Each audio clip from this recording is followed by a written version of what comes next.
The Arab invasion of Africa, which began in the 7th century, significantly reshaped the continent's cultural, religious, and political landscape.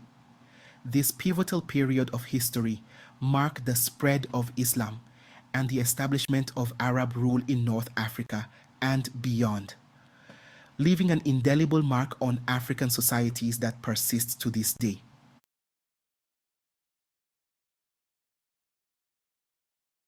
The Arab invasion of Africa commenced shortly after the death of the Prophet Muhammad in 632 AD.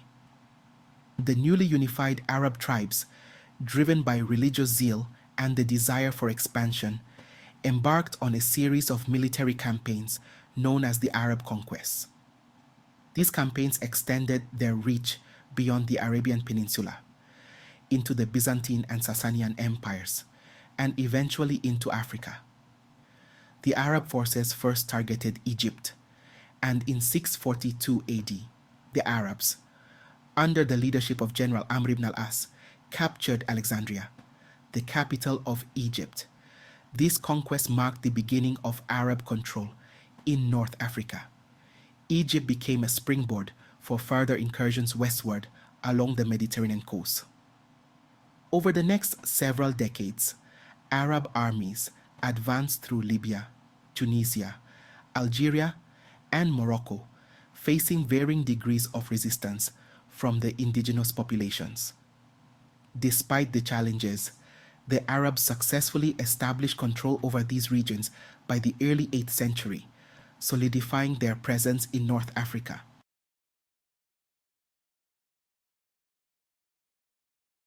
The Arab invasion was not merely a military conquest, but also a profound cultural and religious colonization. Islam, the new monotheistic faith introduced by the Arabs, was initially aggressively propagated across North Africa. While some willingly embraced the new religion, many indigenous people were coerced into becoming Muslims. Cities like Cairo, Kairouan, and Fez became centers of Islamic learning and culture, attracting scholars, traders, and artisans from across the Muslim world.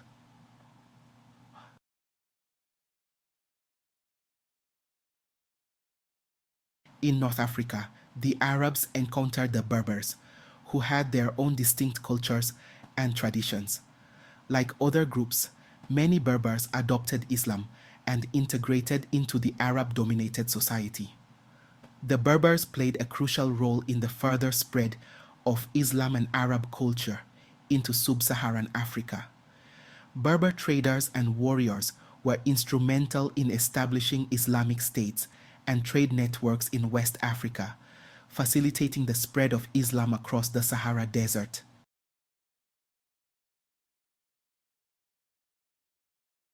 The spread of Islam and Arab culture across the continent introduced new forms of trade and interaction, including the expansion of the trans-Saharan trade networks.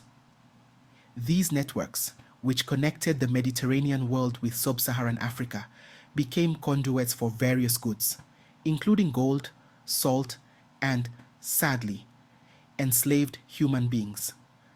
Arab influence significantly transformed and expanded the trans-Saharan slave trade by increasing demand for slaves because the Arab world had a high demand for slaves for various purposes, including domestic servitude, military service, and labor.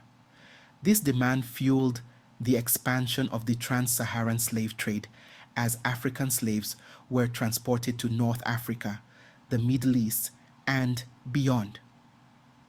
The spread of Islam created a vast network of trade routes that linked North Africa with the Middle East, Europe, and Asia. These routes facilitated the movement of slaves from sub-Saharan Africa across the Sahara Desert to markets in the Mediterranean and the Middle East. Major North African cities such as Cairo, Tripoli, and Tunis became important centers for the slave trade. These markets enabled the distribution of African slaves throughout the Arab world and beyond.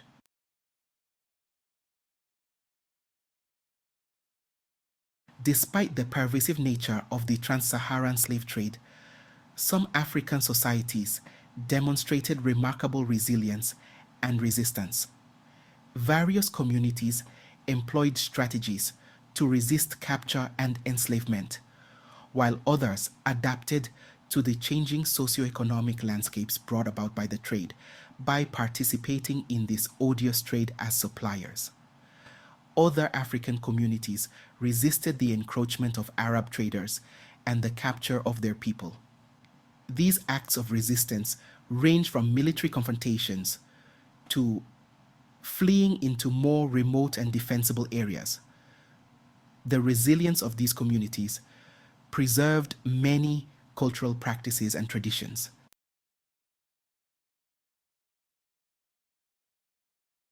In regions where the Arab influence was strong, African societies often blended their indigenous traditions with Islamic and Arab customs. This cultural syncretism led to unique expressions of identity seen in art, music, architecture, and daily life. For example, the Swahili culture along the East African coast is a blend of African and Arab influences, resulting in a rich hybrid culture.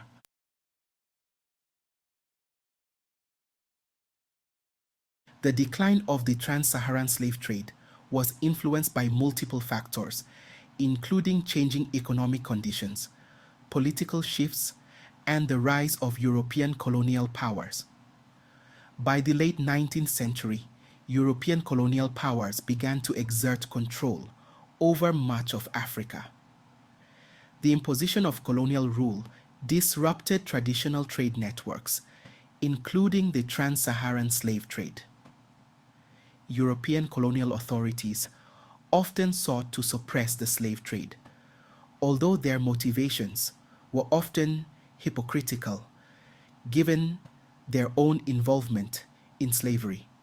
The global abolitionist movement, which was initiated by Africans in the diaspora, gained momentum in the 18th and 19th centuries, also played a role in the decline of the trans-Saharan slave trade.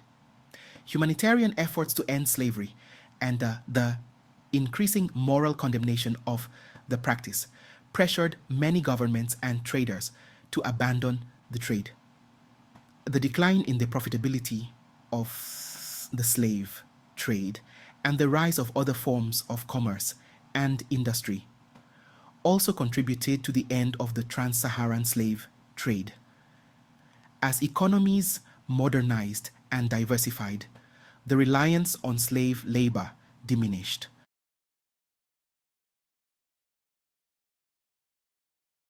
The trans-Saharan slavery has left lasting impacts on African and Arab societies. Understanding this legacy is crucial for addressing contemporary issues related to race, identity, and historical justice, and need for reparation. The removal of millions of people through the trans-Saharan slave trade had significant demographic consequences for many African regions. It affected population sizes, growth rates, and the composition of communities. The legacy of social stratification introduced by the slave trade persists in many societies in the Arab and Islamic worlds. Descendants of enslaved people continue to face social and economic disadvantages, and addressing these inequalities remains a challenge. The memory of the trans-Saharan slave trade is as important as the transatlantic slave trade. It remains a part of the historical consciousness of many African and Arab communities. Acknowledging and understanding this history is vital for fostering reconciliation, mutual respect, and the need for reparations.